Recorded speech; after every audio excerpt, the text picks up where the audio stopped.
ក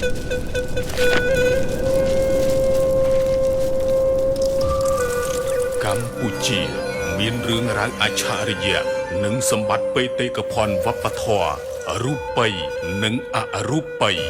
ដែលមិនអាចកាត់ថ្លៃបានជាច្រើនតាំងពីបុរាណកាលរបស់បុព្វបុរសយើងបានបន្សល់ទុក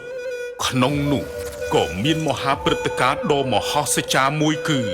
ព្រះអាទិត្យរះចំកណ្ដាលនៃប្រាសាទអង្គរវត្តដែលគេដំណាលតគ្នាថា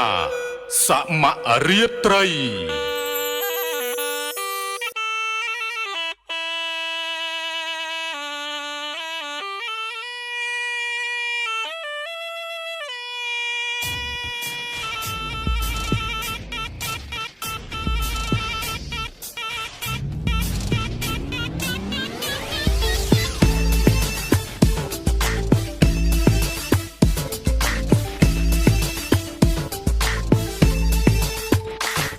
អង្គរដល់អស់ប្រណិតនេះជាគុំនឹងស្នាដៃរបស់ខ្មែរដូច្នេះអរលន់សូមជួយរក្សាថែបរិយាភាពខ្មែរត្រូវតែមានសង្ឃឹមហើយយើងជាពូនអ្នកសាងអង្គរអ្នកសាងពីធម៌ល្អអរវេអ្វីចរិញអំណន់ជាយើងខ្លាថ្លៃកុំពួលប្រាំមានន័យកំពូលបញ្ញាយា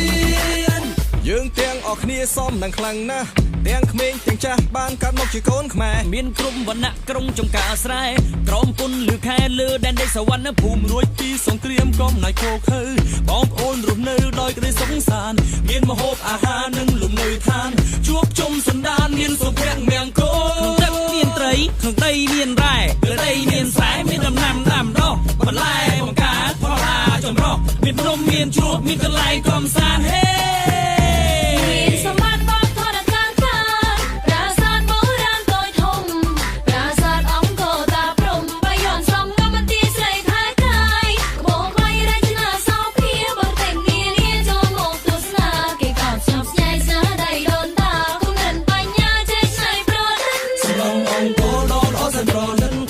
គុំនឹងស្នាដៃរបស់ខ្មែរដូច្នេះអរលន់សូមជួយរក្សាថែបរិយាភាពខ្មែរត្រូវតែមានសង្ឃឹមហើយយើងជាពូនអ្នកសាងអង្គរមានសាមគ្គីធម៌ល្អអរវេអ្វីចរិញអំណន់ជាយើងខ្លាថ្លៃកំពូលប្រាំមានន័យកំពូលបញ្ញាយា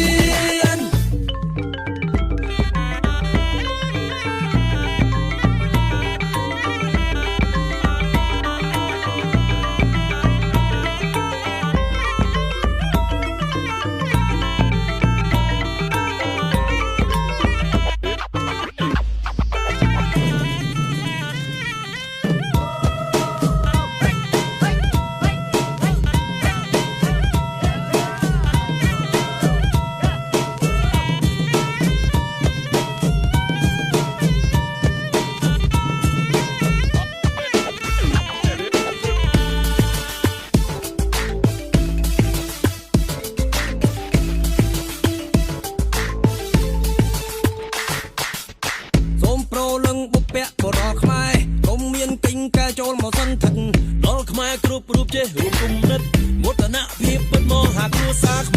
ជនខ្មែរអើយទាំងប្រុសទាំងស្រីមានភ័ព្វនិស័យរួមជំរួមសន្តានវិញជាទ្រង់មួយលើកចិត្តខាងការនោះទៅយើងបានស្គាល់ក្តីរួម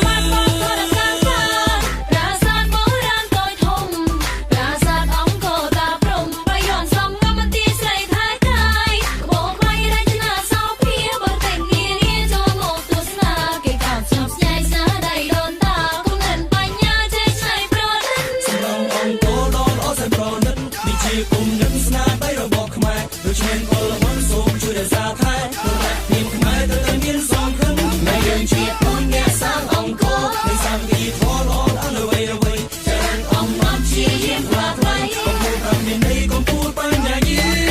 នមោទនភាពជាខ្មែរមោទនភាពជាខ្មែរមោទនភាពជាខ្មែរមោទនភាពជាខ្មែរមោទនភាពជាខ្មែរមោទនភាពជាខ្មែរមោទនភាពជាខ្មែរមោទនភាពជាខ្មែរស្រងអង្គរដល់អស់ប្រណិតនេះជាគុំនឹងស្នាដៃរបស់ខ្មែរដូច្នេះអរលន់សូមជួយរក្សាថែបរិយាភាពខ្មែរត្រូវតែមានសង្ឃឹមហើយយើងជាពូនអ្នកសាងអង្គរមានសាមគ្គីធម៌ល្អអរវេអ្វីចរិញអំណន់ជាយើងខ្លាថ្លៃ